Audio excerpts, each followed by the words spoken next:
Hello guys, Muris and I, we're doing a bit of a purge. It's the last purge we're doing because at the end of this month is the last of any voting for the People's Book Award. So I thought I'd make a video, maybe read a paragraph of the book and then ask you all at the end if you can vote again, because you can vote as many times as you like, even if you have to create it with an email. It'd be nice to get a few more in before the end of this month. The final was supposed to be this month sometime, but because of the virus thing they cancelled that. It's not cancelled, postponed. So we're waiting to get some information about the date that the final judge will say who wins the award. But I'll just start reading the passage from the book and just give you an idea what I'm going to do. I'll just take it from the book. This is when I was in Greenmount Industrial School in Cork City.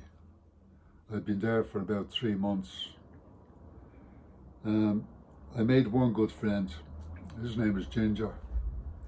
Those of you who read the book will remember Ginger. He was a Cork lad.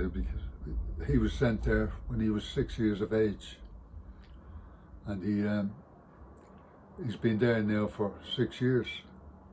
So it was good to have someone like that as a good friend, because I was new and I was scared, trying to get to know the ropes of how everything worked in the school. And he had all the experience, so I was lucky to make friends with Ginger. But I'm just reading a paragraph. Ginger told me he knew a way to get out of the building without being noticed. So now he's talking about an escape from the school. And I was glad when he said that, because I was happy to join him. So we decided we would break out. And we had to plan when we would do it. It'd be 2 o'clock in the morning. We'd need to sneak out of the dormitory after the night man finished his patrol. He'd done a patrol every 2 hours. So the night that we escaped, just after the patrol man had gone, we sneaked out of the dormitory down the stairs, and we'd already given, some of the boys had given us some pillows to put in our beds to make it look like we're still in bed. We made our way to the kitchen, and at the back door of the kitchen led out onto a field. And Ginger managed to get a pillow slip and go into the kitchen and fill the pillow slip with apples. He said we'd be hungry. Anyway, we got out onto the fields and we crossed it coming onto the city itself. And of course we realised then that 2 young boys in the middle of the night walking around the city, not a good idea. We'd be picked up very quick. So we decided to settle down for the night in a park, or one of the park places, shelters. And funny enough, we slept all night because we were woken the next morning by the sound of grass being cut in a distance. And we started to make our way through the city. The day, I'm going past myself now. We walked around for about 20 minutes and we didn't know where we were going. We just totally lost. And all I wanted to do was get to Dublin. That meant a lot to me, just get to Dublin, see my family, my mum. I missed my mum. And Ginger saw a bike resting against a lamppost. It wasn't even locked, so he just took it and he ran with it. I don't know what he was doing, but anyway, I ran after him. I caught up on him. And he told me he couldn't ride a bike, but I could. So he said, you're going to have to get me on the handlebars, as he said. And we used the bike to get to where we can go. I wasn't very happy about him on the handlebars, but we had no choice because it was one of the girls' bike, no crossbar. So we went around on the bike, going up different roads and all over the place. And we ended up in a place I always remember it well. It's called Spangle Hill in Cork. And a Garda spotted us, and he was on a bike, and he shouted at us to stop. That was it. I just pedalled like mad to get away. I didn't want to get caught. I knew what was the horrible thing that would happen when I get caught. So I pedalled like mad, and the guard came after us, and he was curled up on us, and he told me to stop again. I didn't. I pedalled again away from him. And it was hard to balance it with Ginger on the handlebars because it was walloping side to side. And in the end, the guard overtook us and then pulled up in front of me and to force me to stop. So I pulled the brakes to stop, only the brakes didn't work.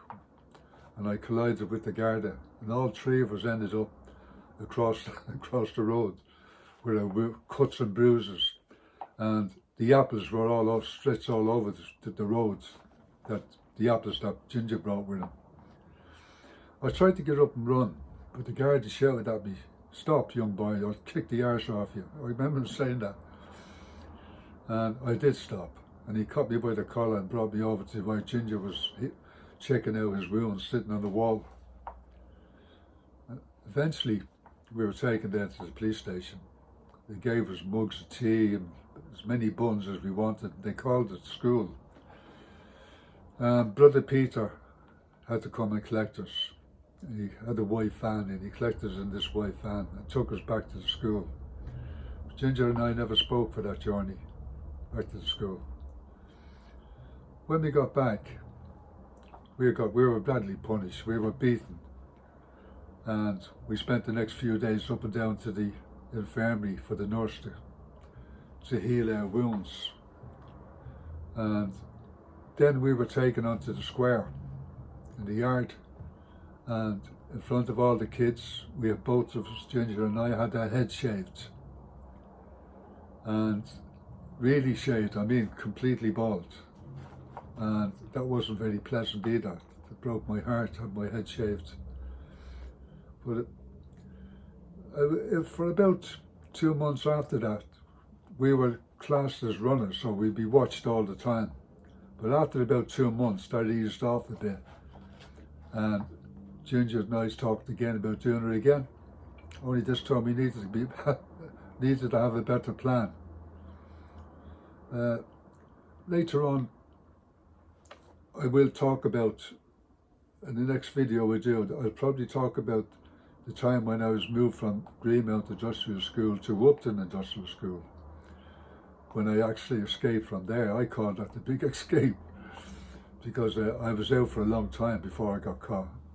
And I'd like to talk about that as well, so tell you what it was like. In the meantime, if you can, please vote for me. It's the last few days left to vote, and it would be nice if we could win this with all your help. You've been brilliant so far. You got me to the final. So please, don't forget. You take care now. All the best.